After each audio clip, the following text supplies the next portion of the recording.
In the east side of Los Angeles, we'll launch a large site on the campus of California State University, Los Angeles. This is one of the most diverse public universities in the country, serving a large Latino community. And we're opening a new center at Oakland Coliseum, adjacent to the communities of Eastmont and Elmhurst, which have some of the lowest health scores in the state. Both centers will be staffed primarily by a federal workforce from agencies such as FEMA, DOD, US Department of Agriculture, and HHS. In all of this work, we're advancing equity. FEMA has partnered with CDC to launch vaccination sites that use processes and are located in places that promote equity, deploying CDC's Social Vulnerability Index. These sites in California are just the beginning. We are working in partnership in states across the country to stand up new sites, and we'll have more to say on that in the coming weeks. So, across the first 2 weeks, we've activated a whole government response. We have increased vaccine supply, and we are ensuring that all Americans in every community have more places to get vaccinated. Now let me turn to Dr. Walensky. Dr. Walensky for a state of the pandemic. Dr. Walensky. Thank you very much. I'm delighted to be back with you today, and I want to make sure we have time for questions, so I will be brief in my remarks. As I said Monday, cases and hospital admissions continue to decrease, and we now appear to be in a consistent downward trajectory for both of these important outcomes. COVID-19 cases have declined steadily since hitting a peak on January 8th, dropping 13.4% to an average of nearly 144,000 cases per day from January 26th to February 1st. Cases are now back to the level we were before Thanksgiving. Similarly, new hospital admissions have continued to decline since they peaked on January 5th, decreasing 4.1% to an average of approximately 11,400 admissions per day from January 25th to January 31st. While deaths have continued to increase, their pace appears to be slowing, with the average number of deaths increasing 1% to slightly more than 3,100 deaths per day from January 26th to February 1st. And the recent decline in hospitalizations gives us hope that the number of deaths should start to decrease in the coming weeks. Although we have seen declines in cases and admissions and a recent slowing of deaths, cases remain extraordinarily high, still twice as high as the peak number of cases over the summer. And continued proliferation of variants that likely have increased transmissibility, that spread more easily, threatens to reverse these recent trends. Based on contact tracing and recent variant cases, not wearing masks and participating in in-person social gatherings have contributed to the variant spread. We must take prevention intervention seriously. Now is not the time to let our guard down. Keep taking steps to protect each other. Wear a mask, maintain social distancing, avoid travel, crowds, and poorly ventilated spaces. And please get vaccinated when is your turn. And this Sunday, remember, whichever team you're rooting for and whichever commercial is your favorite, please watch the Super Bowl safely, gathering only virtually or with the people you live with. The CDC recently posted guidance on how to safely enjoy the game. Thank you. I'll turn it to Dr. Fauci. Thank you very much, Dr. Walensky. I want to make just a couple of points related to questions and issues that have been brought up over the past couple of days to help clarify it. And I'll be very brief.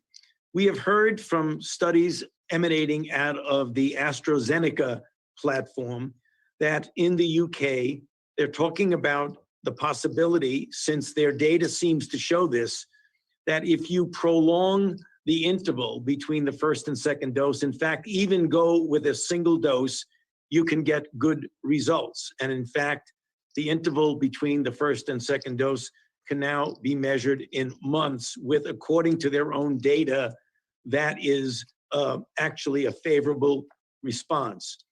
We certainly respect that the UK scientists and health officials are going by their data and letting their own data for their own platform dictate their policy. The question is asked often, then why don't we do the same thing with our candidates that are now being distributed to people in the United States? And the response is simple. We also are going very much by the data and the science that is emanated out of very large clinical trials. As you all are aware, the Moderna trial with 30,000 people and the Pfizer trial with 44,000 people indicate to us that maximum responses are given with a prime followed by a boost, 21 days with Pfizer and 28 days with Moderna. Now, we know that sometimes out of circumstances beyond the control of people, that they may not make it at exactly the day of 21 day and 28 day. And as we know from the CDC, under those special circumstances, that it is okay if you get the second dose in either 4 to 6 weeks later. That doesn't mean that we want to do it at 6 weeks later. It means that under special circumstances, it's better to delay that couple of weeks than not do it at all. But we feel strongly that we will go by the science, which has dictated for us the optimal way to get the 94 to 95% response, which is in fact durable for the period of time that we've been following it. One other thing I want to mention, we live in a global community, and it is encouraging to see that other countries are coming out with results from their own vaccine trial, such as the Russian trial that we heard about a day or two ago, the UK and European Union, which are now putting vaccines into people according to the data that they've accumulated, the Chinese trials, et cetera. We in the United States, as I mentioned in a speech I gave a couple of weeks ago to the World Health Organization Executive Board, that we are back on the global scene. We re-entered into our arrangement with the WHO, and we are part of COVAX. So I just want to remind people that this is a global effort.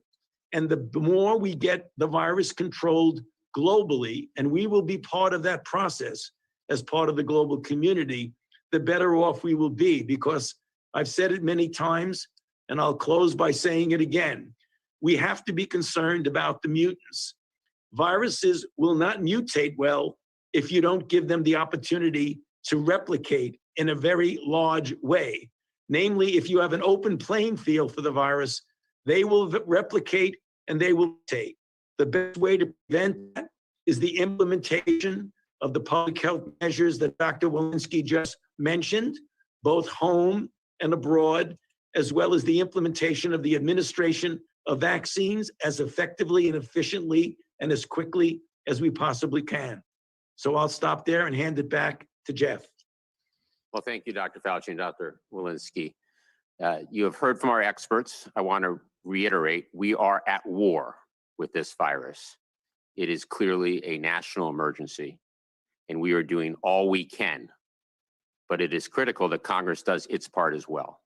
We need Congress to quickly pass the American Rescue Plan to provide the funding we need to continue to scale up our vaccination program, as well as for more testing, more genomic sequencing, and more emergency supplies. And we must give families, schools, businesses, and state and local leaders the support they need to fight the pandemic. This will not be easy. Vaccinating everyone in America is one of the greatest operational challenges we've ever faced. And we will not stop working until this mission is complete. With that, let's take a few questions. Hey there, for our first question, we'll go to Weijia Jiang at CBS.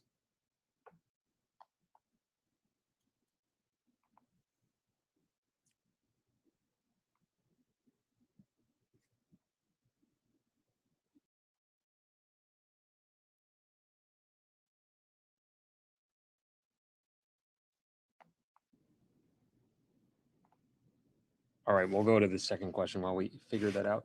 Second, we will go to Brenda Goodman at WebMD. Hello. Oh, Weijia, you're there.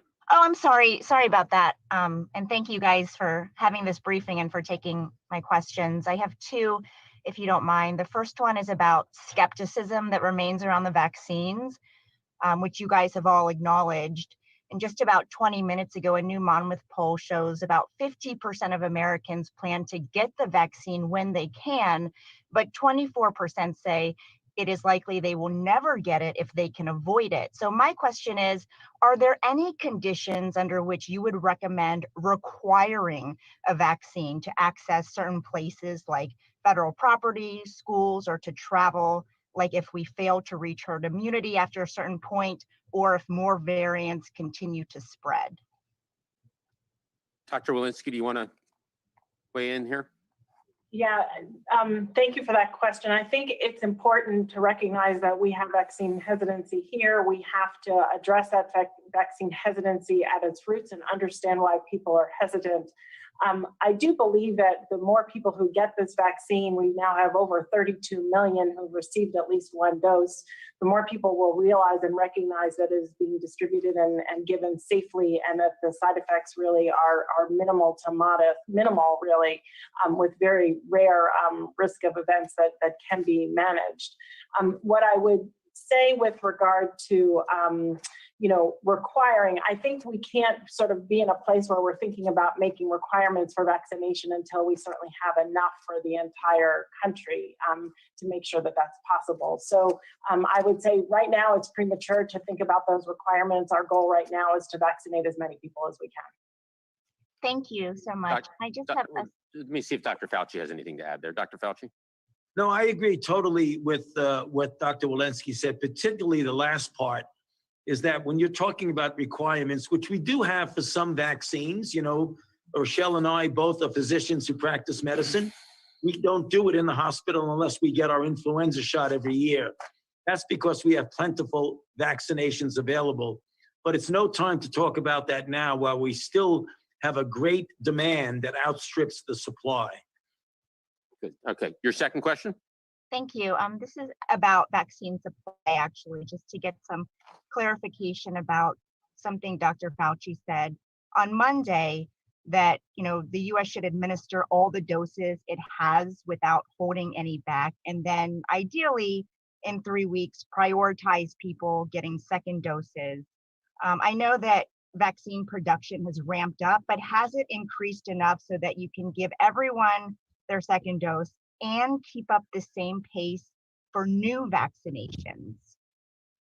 So as we talked about, I believe yesterday, we've steadily increased the amount of vaccine that we are sending to states. We are up over 20% now across the first 2 weeks. And important for states' planning efforts, we are giving a minimum of 3-week visibility into the next 3 weeks of shipments, which is something that we heard from governors and state and local leaders. We anticipate, as we work hard to monitor and help and assist the manufacturers, that we'll continue to have supply increases. As you know, we're also beginning to ramp up an initial phase with the pharmacies. I talked today about the community vaccination centers. It's just the beginning of establishing new community vaccination centers. So we are confident that there is going to be an increase in supply. And at the same time, we have the systems in place so that we can ensure that second doses will arrive at the 3rd week mark for Pfizer and at the 4th week mark for Moderna. And as you just heard from the experts, from the doctors, it's really important that people get their second doses and get their second doses on time. Thank All right. you very much. Next question will go to Brenda Goodman at WebMD. Good morning. Can you hear me? Yes. Great. I wondered if we could get an update on vaccine prioritization. I know under the previous administration, this was largely left up to states to decide when they wanted to move to the next levels of priority. But we're seeing a lot of states open this up for teachers, and it's kind of created a patchwork. And I just wondered if the federal government would be working more closely with states to kind of get more vaccinations to teachers in particular, so that schools can reopen in the fall. Dr. Walensky, do you want to start here? Yeah, thank you for that question. The Advisory Committee on Immunization Practices has created this guidance for how we should think about prioritizing among all essential workers and all of the population at large. Those have been taken under guidance from the states, and then the states are creating their own individual plans.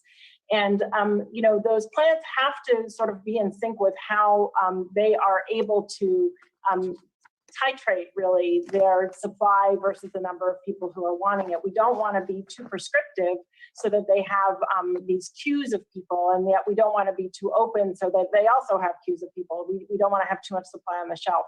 So we've left that to the states to manage in terms of recognizing the prioritization of ACIP, but also manage at their own local level.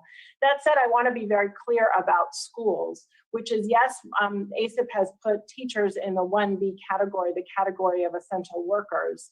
But I also want to be clear that there is increasing data to suggest that schools can safely reopen, and that safe reopening does not suggest that teachers need to be vaccinated in order to reopen safely. So while we are implementing the criteria of the advisory committee and of the state and local guidances to get vaccination across these eligible communities, also say that safe reopening of schools is not, that vaccination of teachers is not a prerequisite for safe reopening of schools. Yeah, let me just add here, President Biden has been very clear that he wants schools to reopen and actually to stay open. And that means that every school has the equipment and the resources to open safely, not just private schools or schools in wealthy areas, but all schools. And that's why we need the American Rescue Plan passed now. It includes money to get schools better access to testing, enable smaller class sizes, acquire the necessary ventilation, ensure everyone has PPE, and that schools are properly sanitized. It also includes much needed funds to support the learning and social, emotional needs of our kids in what has been an extremely, extremely difficult year. So again, Congress has to do its part in order to make sure that we can safely reopen schools and keep them open. All right, next question will go to Shannon Pettypiece with NBC. Hi, can you guys hear me? Yes. I wanted to, you've raised a lot of concern about these mutants. Given what we know about their transmissibility, should we be rethinking the social distancing guidelines? Should we be double masking? Should we rethink indoor dining? Is 6 feet apart still enough? With these new mutations, do we need to do things differently at all? I understand you want everyone to continue following the guidelines now more than ever, but are you thinking about any new guidelines potentially? Dr. Fauci? Well, the answer is we always evaluate guidelines, in real time, depending upon what the status is. But I want to emphasize what you just said, that right now, we don't have complete, full compliance throughout the country of the fundamental public health measures that are necessary to prevent the spread. And I believe that if we do, we will be adequately addressing the transmissibility of these particular mutants. Now, the question keeps coming up, and I'll give you my opinion of this, which I believe will be in accordance with Dr. Walensky, but I'd give her the opportunity also. We get asked all the time, should we be double masking? The CDC makes recommendations based on data that they accumulate because it's a science-based organization. Right now, they are looking at these different options of mask wearing. In the meantime, as I often get asked, should you be wearing 2 masks or 1 mask? And I say, there's no recommendation. However, there are many people who take the common sense approach. If you're talking about a physical barrier, and as the CDC recommends, you want at least 2 layers within the mask as a physical barrier, and you feel maybe more of a physical barrier would be better, there's nothing wrong with people wearing 2 masks. I often myself wear 2 masks. Can we make a general recommendation that doesn't have scientific basis yet? No. But when the science comes along and tells us that it is better or not, then you will see a recommendation being made by the CDC. I'll hand it over to Dr. Walensky for any further comment. Thank you, Dr. Fauci. I don't have a lot to add there except to say that the CDC is actively looking at this question and has been, what some of the data that have been emerging is as we found some of these variants in the contact tracing of them, we are finding that people were actually not taking the primary measures of any masking or any distancing. So I think that is really our best barrier against these variants is to do the masking and the distancing. And you will, more data will be forthcoming from the CDC with regard to the value of double masking. I'll remind everybody that on his first day in office, President Biden signed an executive order requiring mask wearing in all federal buildings, all federal places, and in public transportation, interstate travel. And that is all part of a nationwide 100-day mask challenge. The president is asking everybody to mask up for the next 100 days. And the estimates are that'll save over 50,000 lives. So masking up is one of the things that all Americans should be doing. All right, we have time for one more question. Last, we'll go to Bricio Segovia with MBS Radio. Thank you for doing this and taking my question. I have two questions, if I may. The first one is, with the new Brazilian COVID variant and many countries in the Latin America region not having severe travel restrictions in place, do you consider that the US should take further action in this region, including travel restrictions, and have any travel requirements been defined for individuals from Mexico into the United States at land ports of entry in the southern border? So yes, the president has put in strict travel restrictions. If you're traveling from an international country, it requires a test, a negative test 3 days in advance, and then quarantining once you land in the US. The travel restrictions on certain countries, including Brazil, are even stricter in terms of who's allowed to travel to the US. So travel restrictions internationally have been tightened quite a bit during this period of the pandemic. I don't know if you had a second question too. I do have a second question, and actually a quick follow-up. You mentioned quarantining after landing in the US. Is that quarantine going to be enforced? And my second question is, as countries ramp up vaccination efforts and people get vaccinated in other parts of the world, do you see the need to request a negative test to travelers who have been inoculated? And what are your thoughts on a universal travel document for the vaccinated or vaccination passport, which is being currently discussed internationally? Thank you. Let me hand it over to Dr. Walensky in terms of the CDC guidelines on quarantine and how they're working with state and local officials to make sure that the quarantines are enforced. Dr. Walensky. Thank you very much for that question. We are working hard with the state and local officials to work towards increased compliance and work towards facilitating compliance to ensure that those people who are landing here from international settings can comply with the quarantine measures. Again, 7 days of quarantine, as well as a test day 3 to 5 after landing.